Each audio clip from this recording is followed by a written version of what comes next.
Hi, I'm Daisy. 3 months of my life disappeared after a truck ran a red light and slammed into my car. Today, I'm finally awake, blinking under harsh hospital lights while trying to make sense of everything. Oh my God, you're awake! James, my husband of 5 years, jumps up from the chair beside my bed. His eyes are red-rimmed, his normally neat hair disheveled. He takes my hand, squeezing it like he's afraid I might slip away again. I've been here every day, baby. Every single day. I try to speak, but my throat feels like sandpaper.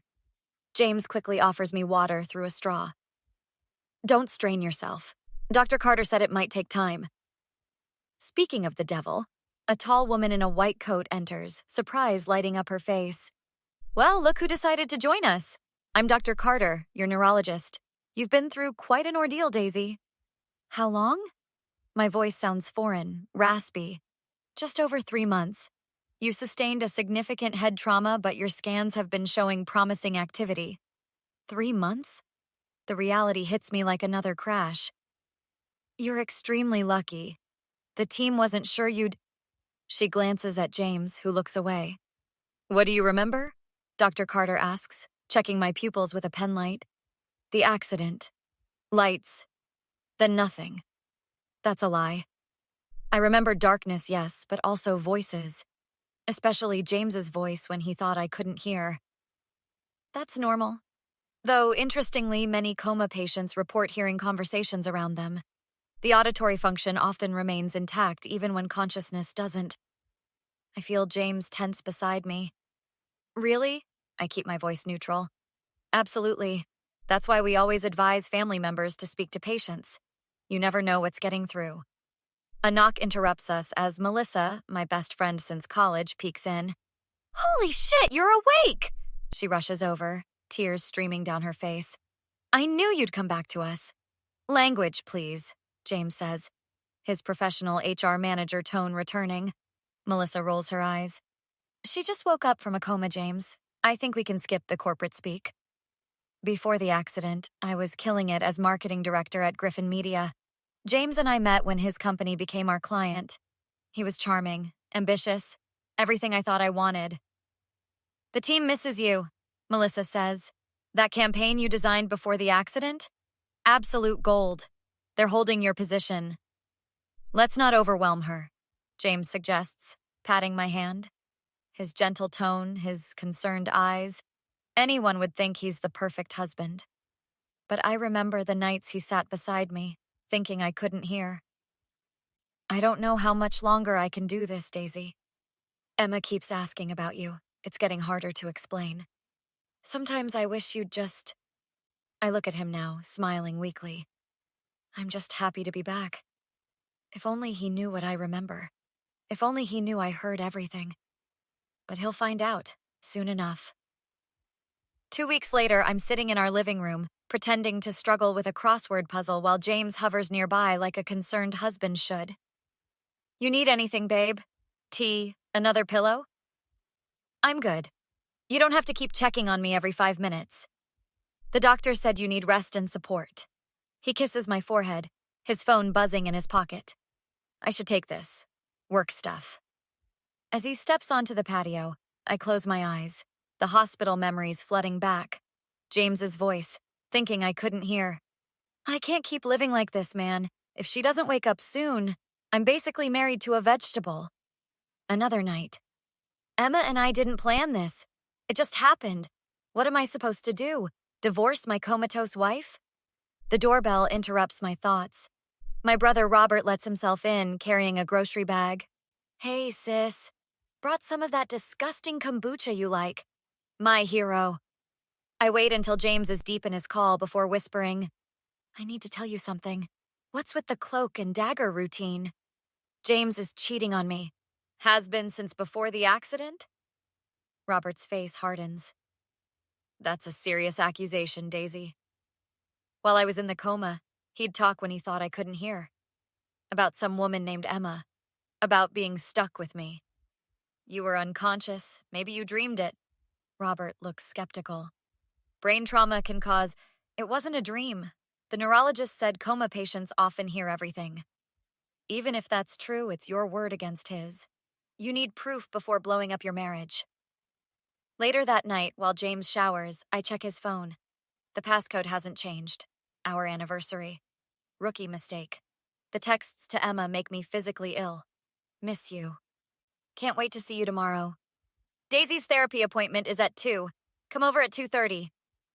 I screenshot everything before calling Melissa. He's been bringing her to our house while I'm at therapy? That absolute garbage fire of a human. What are you going to do? I'm not confronting him yet. I need to understand how deep this goes. Smart. Men like James only feel remorse when they're caught red-handed. Help me set up a camera? Next Thursday's appointment? Consider it done. We'll nail this bastard to the wall. The next morning, James leaves for work, forgetting his laptop. The password is still DaisyJ2018, another mistake. In his email, I find correspondence with our financial advisor from 2 months ago. Subject line, Asset Division Options. As discussed, the timing of any separation would impact the distribution of marital assets. Given Mrs. Anderson's current medical condition, waiting until either recovery or a declaration of permanent disability would provide different strategic advantages. My hands shake as I forward everything to myself, then carefully replace the laptop.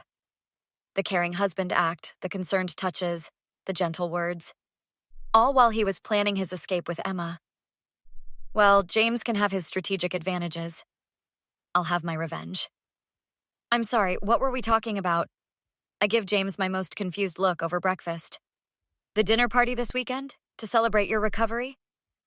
He looks concerned, but I catch the flash of irritation. Right, sorry, my memory's still fuzzy sometimes. Maybe we should cancel. Dr. Carter said not to rush things. No, I mean, I want to see everyone. It'll help me feel normal again.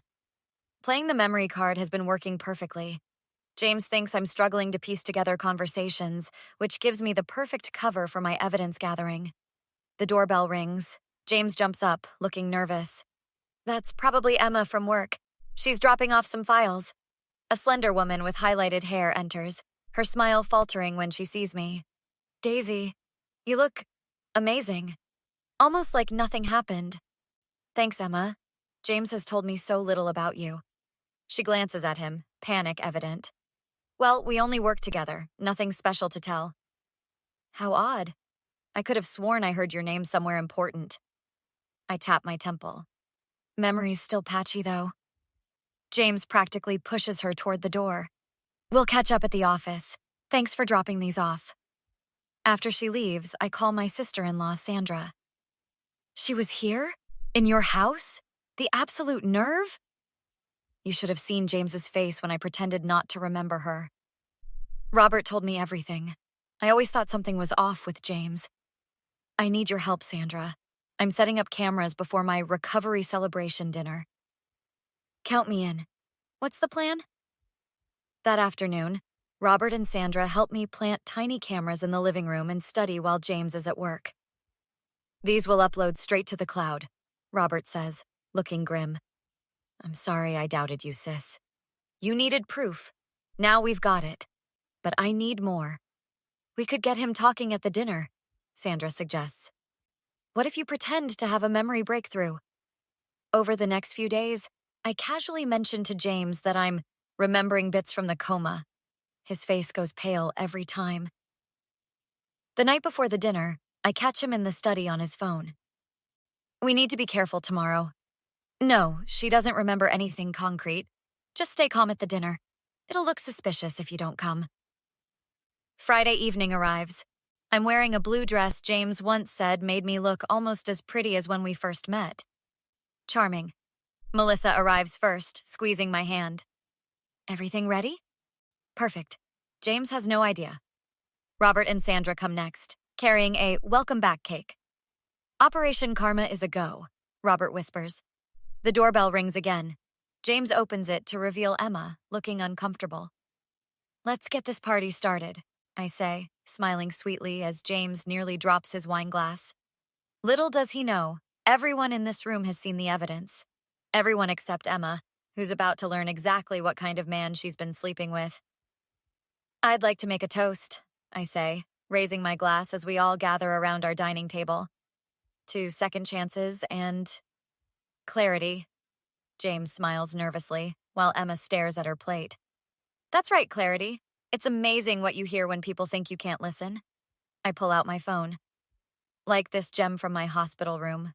I press play. James's voice fills the room. I don't know why I'm even here every day. It's not like she knows. The doctors say she might be a vegetable forever. Emma's face drains of color. James lunges for my phone. That's private. You were unconscious. Oh, I've got more.